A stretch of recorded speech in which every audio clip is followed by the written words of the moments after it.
1991, and I was leading a delegation of economists to meet with President Yeltsin. And it was a gigantic room in the Kremlin, almost like a football field to the other side. And we waited and waited, and then in the very far corner, the door opened, and there came President Yeltsin, kind of bounding up to the table, and he sat down right in front of me. I was the head of our delegation, and he said, "Gentlemen," because it was all men, "Gentlemen, I want to make an announcement. The Soviet Union is over." It's amazing, also as an American, to hear that in the Kremlin, that moment, face to face with the president of Russia, was a little unusual. And he said, pointing to the room in the back, "Do you know who I was meeting with back there? I was meeting with the heads of the military, and they have agreed to the end of the Soviet Union. So I can say the Soviet Union is over." Well, you don't get too many moments in life like that. This was really extraordinary. President Yeltsin then went on to say, what does Russia want? Russia wants to be a democratic country. Russia wants to be a peaceful country. Russia wants to cooperate. And the word that he liked most of all, Russia wants to be normal. We want to be normal. No more Bolshevism. We want to be normal. Then it came time for me to speak. And I said, "President Yeltsin, this is very moving for us, and we're very honored to be together with you. And I want to assure you that what you have said is the greatest dream of the United States. We've had a Cold War for 45 years. We came to the brink of nuclear war. What you are saying, Mr. President, is absolutely a symphony for the United States. This is the best possible news." And I said, "And I'm sure that the United States will help you financially, help you to stabilize, help you to reform the economy, because what could be more important?" I was wrong. The United States didn't help at all. And I was wrong also for an interesting personal reason, because 2 years earlier, I was Poland's advisor. Also, by a strange twist of fate, I became the lead advisor to the Polish government on economic reform, from the outside, that is, not a non-Polish advisor.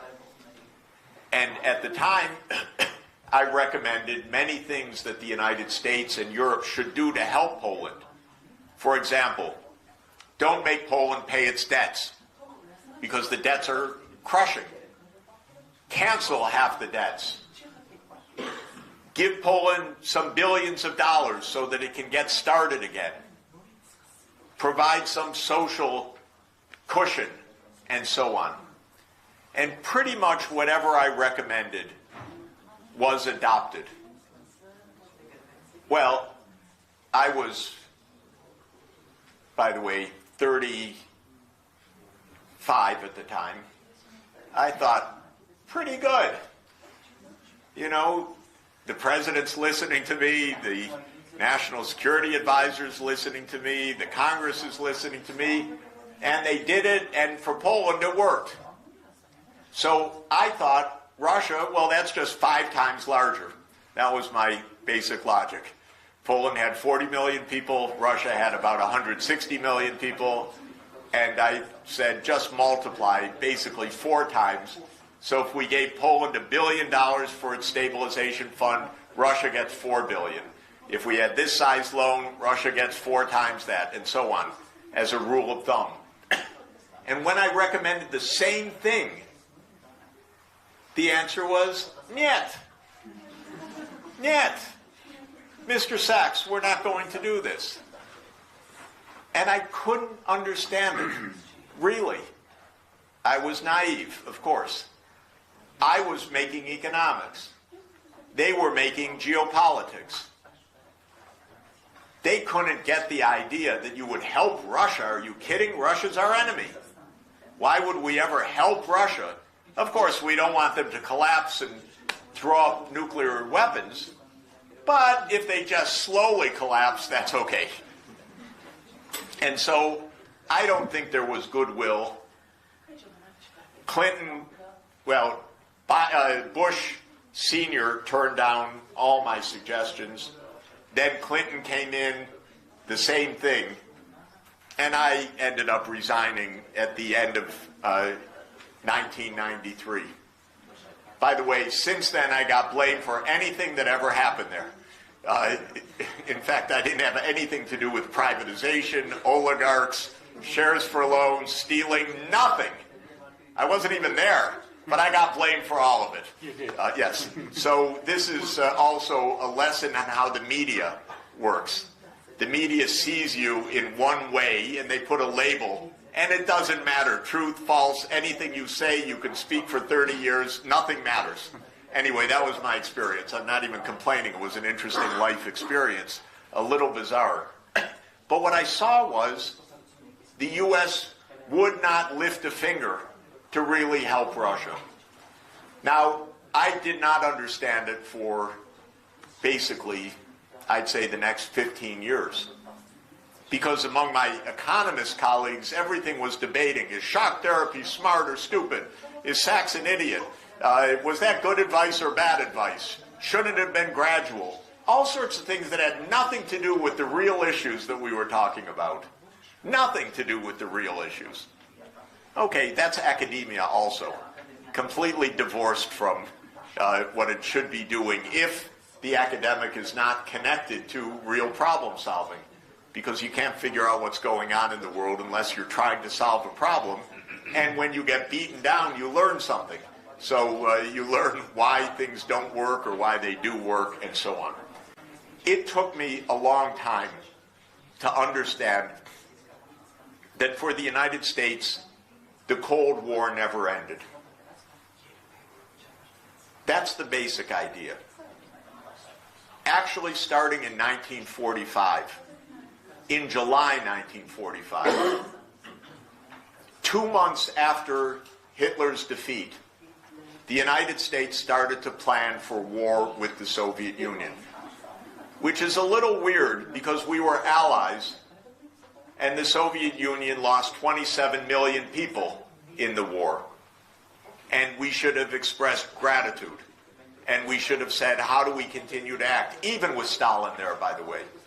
Stalin was the ally of the United States. Stalin defeated Hitler much more than any other army, vastly more, as you know. But the U.S. started preparing for the new war. It's very interesting, by the way, to try to figure out why this is. One of the reasons is, strangely, there were a lot of pro-Nazi sympathizers at high levels of U.S. banking and finance and government that went along with the fight against Hitler, but immediately after that said, now we have to defeat the Bolsheviks. So they were deeply anti-communist, and they started the war right away. One of the first things they did, by the way, was to recruit the followers of Stefan Bandera and make secret groups that the CIA would run of paramilitaries, which then showed up as the Azov battalions and some of the right sector and so forth in Ukraine. But that was a creation already going back to the mid-1940s. Well, we had two really destructive brothers that ran American foreign policy in the 1950s and early 1960s. The Secretary of State was named John Foster Dulles, and his brother, Allen Dulles, was the head of the CIA. These were human disasters, these people. They pursued financial interests. They overthrew your neighbor to the south, Mossadegh, in 1953 in a completely cynical way. So why does Iran love the United States so much? Because the U.S. created a police state. And why? Because Mossadegh had a really radical idea, which was that the oil was Iranian. Where did he ever get that idea? The oil was obviously British and American. And they showed him CIA and MI6. Anyway, these two brothers were a disaster for America. And Churchill had a good line about John Foster Dulles. He said, dull, duller, dullest. The guy was just not very clever. And he was very hardline, and the war against the Soviet Union became an American crusade. The Cold War, in my view, could have ended decades before it did. This is very controversial. But my belief is that what the Soviet Union wanted more than anything was a peace agreement that would demilitarize Germany. And the United States rejected that. Instead, they remilitarized Germany, put a lot of Nazis back in charge of key positions, and created NATO. And so we never gave peace a chance at all. The one country where peace was tested in Europe was Austria, because in Austria in 1955, the Austrians declared neutrality, and the Soviet Union left Austria. And why did they do that? Because they were showing the Americans, do the same for Germany and we end the Cold War. But America wanted to defeat the Soviet Union. It didn't want to end the Cold War. So, my view in retrospect, 1991 came and the Soviet Union collapsed. Rather than people saying, what a statesman Gorbachev is, what a magnificent person who decided he'd rather keep peace than keep power, because that was the truth about Gorbachev. He wouldn't shoot. Instead of saying that, we said, we won, they lost, we can do anything we want. And that's what gave birth to what we call the neoconservatives. And the neoconservatives literally believed, and they wrote it out, that America should run the world. They wrote it out. It's not my attributing it to them. They say it, that America is the sole superpower. It's the unipolar country. It should write the rules. The rule-based system. You know what that means? Whatever the U.S. wants. So this is what they came to believe. And they thought that they could get their way. There's another strange strand of this that's worth your knowing. Another influence in the U.S., and that is Israel. Very strange in our politics. But the Israel influence in the United States is extremely strong. And Netanyahu, who I regard as one of the most destructive people in the world, for 30 years has been telling the U.S. which wars to go to. So why did the U.S. go to war with Iraq, by the way? Not because of 9/11. 9/11 made it politically possible to go to war with Iraq. But why did the U.S. go to war with Iraq? Because Netanyahu told them to go to war with Iraq. It sounds bizarre, but it's true. And there's a huge amount of explanation around that. But Netanyahu said, Saddam Hussein is supporting Hamas, so we have to overthrow Saddam Hussein. And the United States said, yes, Mr. Netanyahu. So many of America's wars are not wars against Russia, but wars on behalf of Israel. But all of this is to say U.S. foreign policy became a military machine. And I think it's also probably true if you have a $1 trillion military, it's like having all these toys. You have to use them. You have to test them. Even Ukraine is a testing ground for weapons. Really. So they're testing weapon systems. So this is what I have come to believe, that they don't know how to make peace. And this has gone on for 30 years. Now Trump comes in, he claims he wants to stop this in Ukraine. Maybe he will. He could. All he has to do is to say publicly, NATO will not enlarge to Ukraine. By the way, what they have said supposedly is NATO won't enlarge to Ukraine for the next 20 years. And the Russians said, no thank you. We're not going to wait for 20 years and then we have NATO. Are you kidding? We're going to defeat all of Ukraine before we do that. So the United States has to play it straight. We're not going to go to Ukraine, and Ukraine's going to be a neutral country. And it would be. Actually, Russia doesn't want to own Ukraine. It wants to keep the United States out of Ukraine. It wants to keep the U.S. missiles out of Ukraine. It wants to keep the CIA out of Ukraine. We had a story a few weeks ago in the New York Times about how the CIA set up 14 stations, or I think it's 14, across Ukraine to bother Russia in recent years. They don't want that. I don't blame them. So this is what I learned from this experience. Sometimes it has nothing to do with economic advice, but the economist will always get blamed. Thank you, Professor Sachs. A few more questions. Sure. In light of what you said about President Trump's election and the results of the election and possible changes in America's foreign policy, do you see, how do you think the situation in the Middle East will develop? You already referenced the conflict in Palestine. Yeah. What do you think may happen there? The Middle East is a very simple and yet very hard situation. The simple answer to peace in the Middle East is that the land that Israel occupied in the Six-Day War, which is the West Bank, Gaza, East Jerusalem, and the Golan Heights, should become the state of Palestine.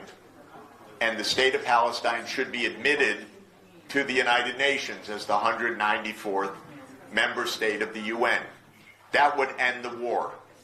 The Arab nations have said repeatedly since 2002 that if this is done, they will normalize relations with Israel right away. It's called the Arab Peace Initiative, and they've repeated it every single year. And they repeated it in Riyadh again last week. And I was in Riyadh 2 weeks ago, and they repeated it to me.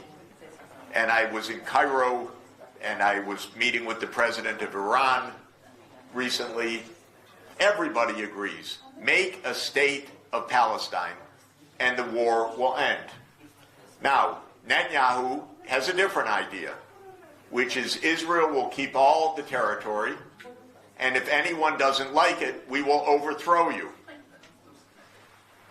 But not we will overthrow you, the United States will overthrow you. Israel can't overthrow Iraq or Syria or Iran, only the United States can. But he gambles that he has the United States in his pocket because of the powerful lobby in the United States. And so far he has. But the result is the United States and Israel are now completely isolated in the world. There was just a vote in the UN General Assembly a couple of days ago saying Palestine has the right to political self-determination and statehood. Every European country voted for this, actually, even America's NATO allies. In fact, the only countries that voted against were the United States, Israel, Micronesia, because it has to by treaty, Nauru, which has 12,000 people, and I think Argentina, because it has a very interesting president, let me put it that way, and one or two other votes. All of Europe, for a change, voted for a state of Palestine. So there's a world unanimity, basically, on how to make peace in the Middle East. The big question for me is, could Trump ever do this? Of course he could. All he'd have to do is announce it, and it would go through. The Israel lobby would jump up and down and do somersaults and stand on its head and spit nickels and make threats and do all sorts of things, but it would have absolutely no power. But will Trump do it? Well, if you listen to all the rhetoric, the answer is absolutely not. Because Trump's rhetoric is radically pro-Israel. Extremely, extremist pro-Israel.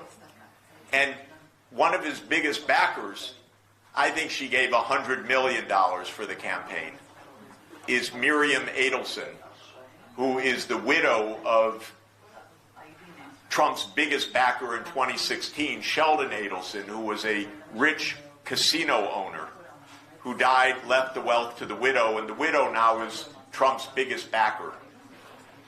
So there's lots of big money behind not having peace.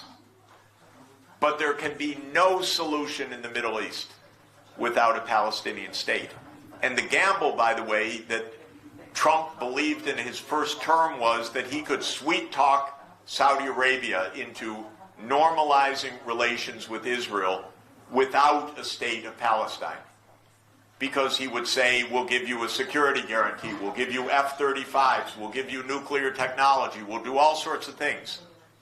And that the Saudis would agree. But now the Saudis are saying, we'll never agree until there's a state of Palestine. So this is a very big question for me.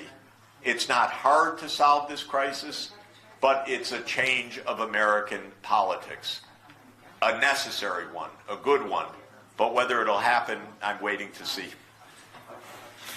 Thank you very much, Mr. Sachs. I'll try to group the questions so that we don't take too much more of your time. Some water. There was a lot of kind of dovish rhetoric with Trump's election campaign. President Trump said that he wants peace. He wants to stop all these wars, get out of all these wars. At the same time, some of the people who were selected for his cabinet, they weren't exactly very peaceful-minded in the past. In fact, some of them made some pretty belligerent statements and described the world in really simple terms, where the good guys and the rest of them will just have to live by our rules, in some cases.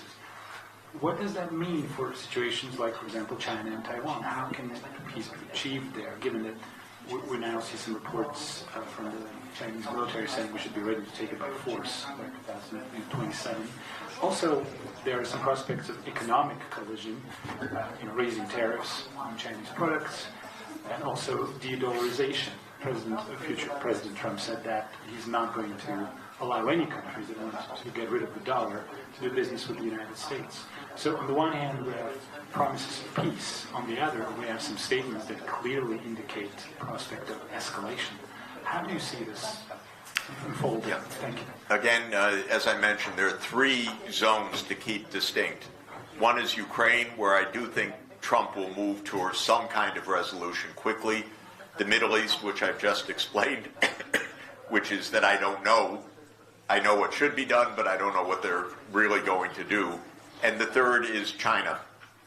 The mood in the United States and China, in the, actually not only the political elite, but actually the public, because of the mainstream media, is hugely anti-China. So very rabid anti-China talk, and as you said, Arthur, talk even about war with China. We'll lose that war if there's a war with China, or we'll all get blown up, one of the two. But we will not win that war with China. So I don't know what they're talking about. My view is, God forbid, that there is such a war, but the rhetoric is there. Now, none of this proves anything. President Nixon would have been considered the last one to go to China, as he did in 1972, to meet with Mao Zedong and to reestablish relations between the U.S. and the People's Republic of China. And we say as a slogan that maybe it takes a Nixon to go to China. In other words, someone who is so gung-ho that they can't be questioned about their motives because they're known to be anti-China, but still they make a peace, so you can kind of believe it. Maybe that's what's on Trump's mind. Trump is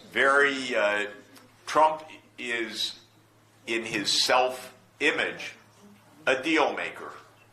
And the way he likes to make deals is to put on pressure on others, push them into a corner, and then say, okay, I won't kill you if you agree to this.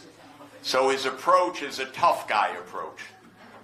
And he's a New York real estate builder. So he's talking to unions, and he's talking to pipe fitters and suppliers, and it's all tough stuff.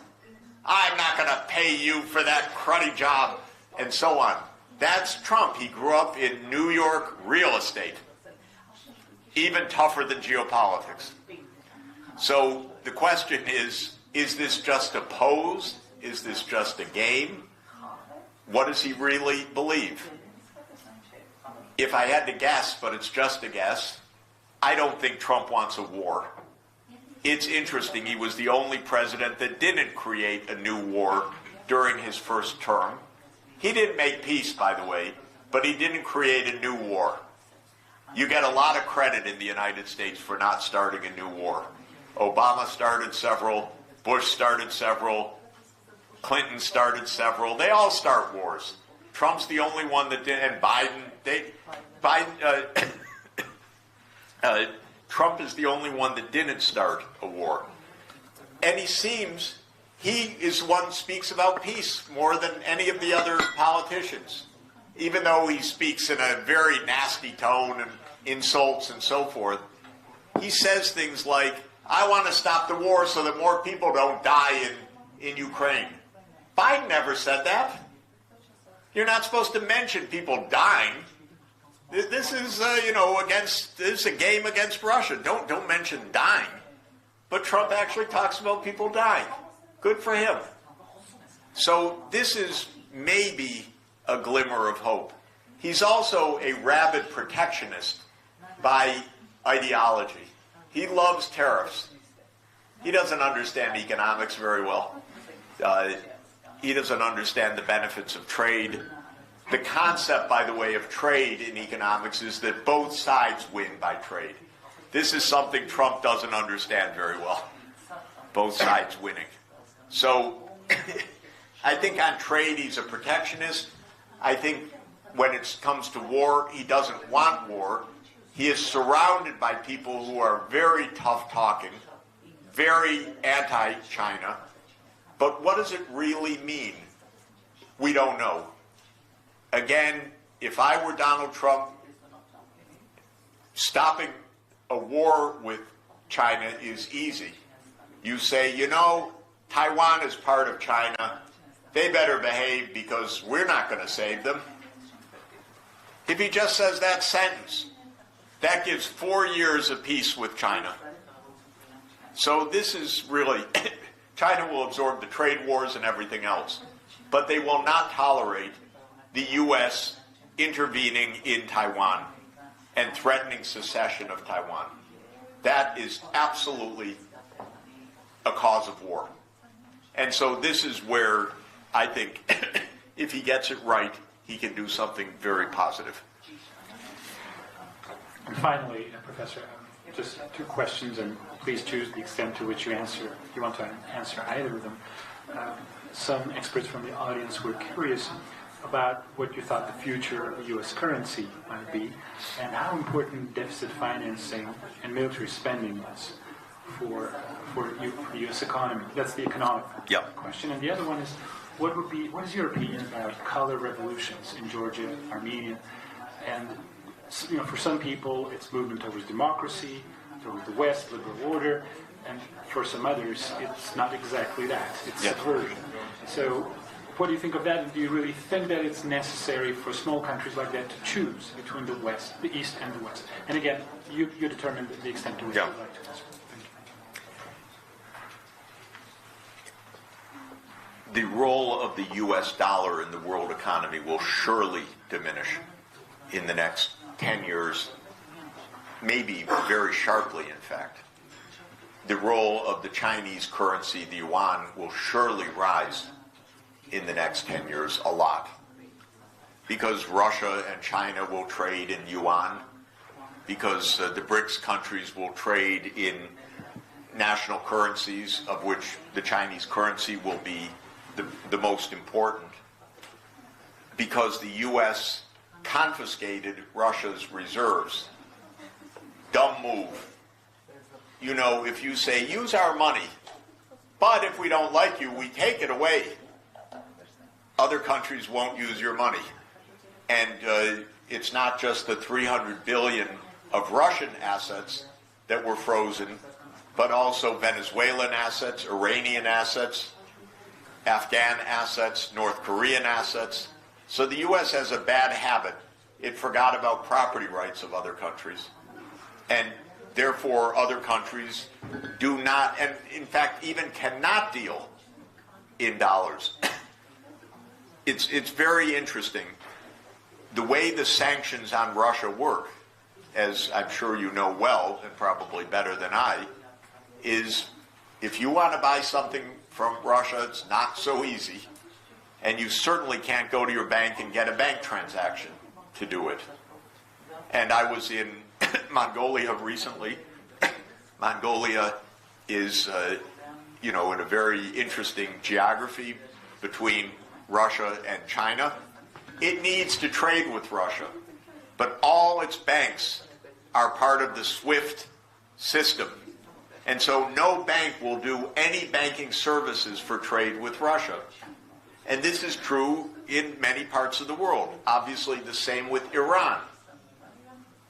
So it's not technically very hard to come up with alternatives.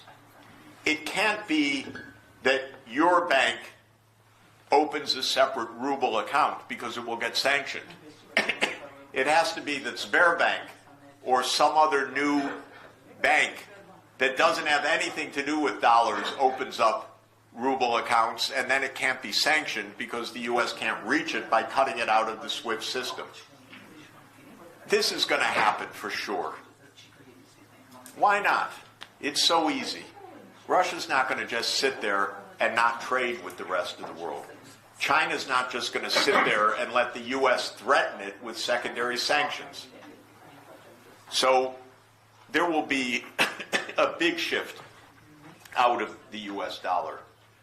It will make life harder for the United States, because what you get when other countries use your currency is the ability to borrow on very favorable terms, thank you, because other countries are holding your treasury bills as their foreign exchange reserves.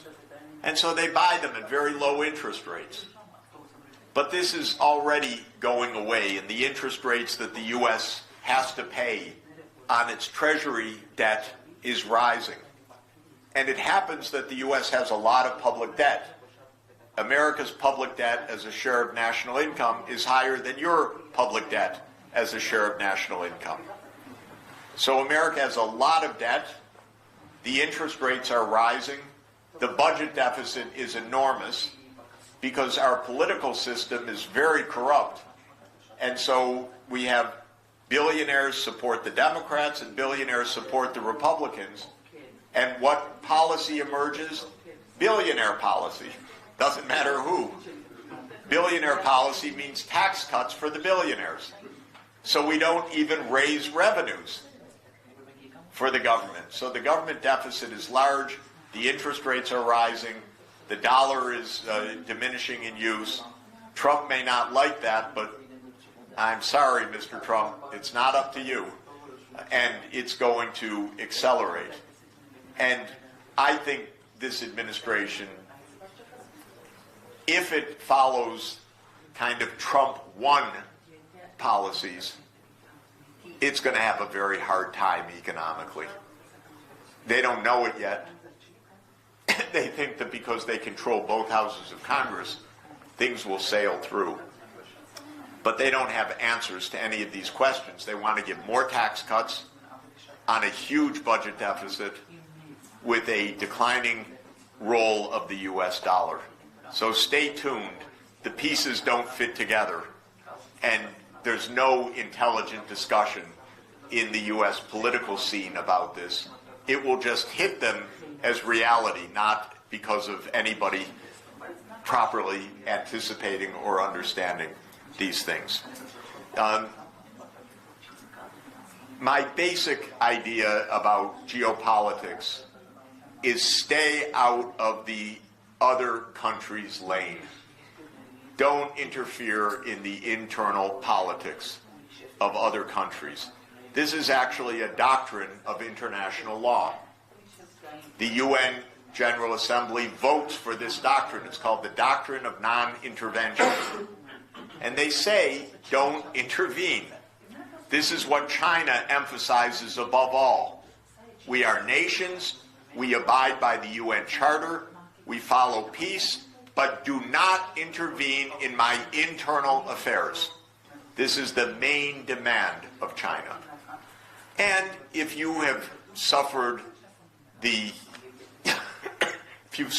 first Opium War, the second Opium War, the Boxer Rebellion, the lousy settlement at Versailles, the Sino-Japanese War, the Japanese invasion, China doesn't want to be bothered by the United States or anyone else internally. I don't think it wants to make war outside. It just doesn't want to be bothered inside. Okay, now this comes to the question of how the U.S. behaves. The U.S. overthrows governments for a living. There's a very good book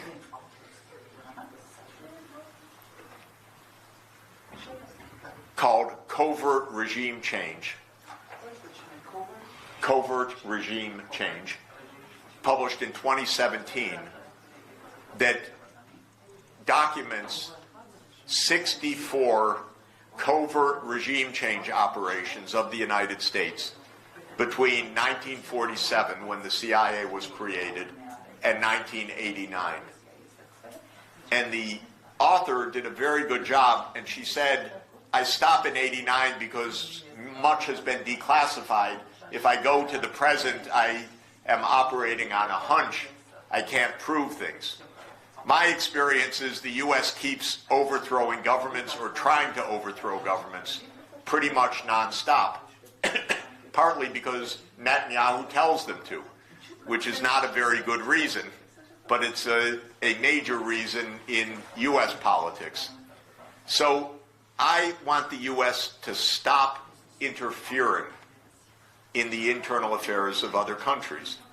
If I were running things, I would close the National Endowment for Democracy, for example, because that's used to fund organizations that are engaged in domestic politics. I don't believe in that. If another country did that, we'd have a scandal in the United States. But the U.S. does it everywhere in the world. So to my mind, I don't believe in it. I don't like NGOs that are paying political candidates, giving political advice, owning media or social media that are engaged in politics. Let that be your own choice, not anyone else's choice. And one of the reasons is it's not America's business, number one. But second, America will make a mess because they don't know anything about Armenia or this region. Honestly, they don't. So you don't even want the meddling because they're likely to trigger all sorts of terrible things and misunderstandings and reactions and counter-reactions. You're the one that understands this region. Keep your politics safe and prudent and careful, but say to the outsiders, stay away, let us have our own politics. So this is my understanding of this. I have seen the U.S. meddling close up by accident. This is not my field. I'm not in regime change. I'm an economist. I have seen, for example, a president saying to me, they're going to take me out. They're going to overthrow me, meaning the U.S. And I, being naive, Jeffrey Sachs, said, no, Mr. President, everything's going to be fine. And then the CIA walked this president to an unmarked plane and flew him 23 hours to the Central African Republic in an overthrow. I'm referring to a coup in Haiti. Unbelievable. And you know what the press did about it in the U.S.? Nothing. Didn't even mention it. Because the New York Times is, if nothing, it's loyal to our security state. So it didn't see fit to even tell the story of an American coup in broad daylight. So all of this is to say, can we just have a nice talk together? Can we have coffee together? Could we even plan some roads and some rail and some fiber and some zero carbon power together? Can we stop trying to angle to defeat this one and win this one and so forth? Because this is taking us only closer and closer to disaster. So I want the intervention to stop. I want the meddling to stop. I want Armenia to have a thriving democracy, and I want it to deal with all its neighbors, the ones you like, the ones you don't like, the ones you have a bad history with, the ones you have a good history with. In fact, all of your neighbors have been in trouble at some point in the last 2,600 years. All of them. And somehow you're all here. It's quite remarkable. You're one of the oldest nations on the whole planet. So this is very inspiring. And I'm sure that you will be the ones to continue that success in the future. Thank you. Thank you, Professor. I think it's a great note to end your. Thank you very much. I'm so sorry. I hope we haven't overdone it. No, that's fine. This is it. That's it for the day. Great. Thank you. Yeah, thanks a lot. Thank you so much. Thank you. It's been incredible. Yeah, it's okay. We'll just shoot it from everyone. Yeah, I'm going to go down my voice. Get it.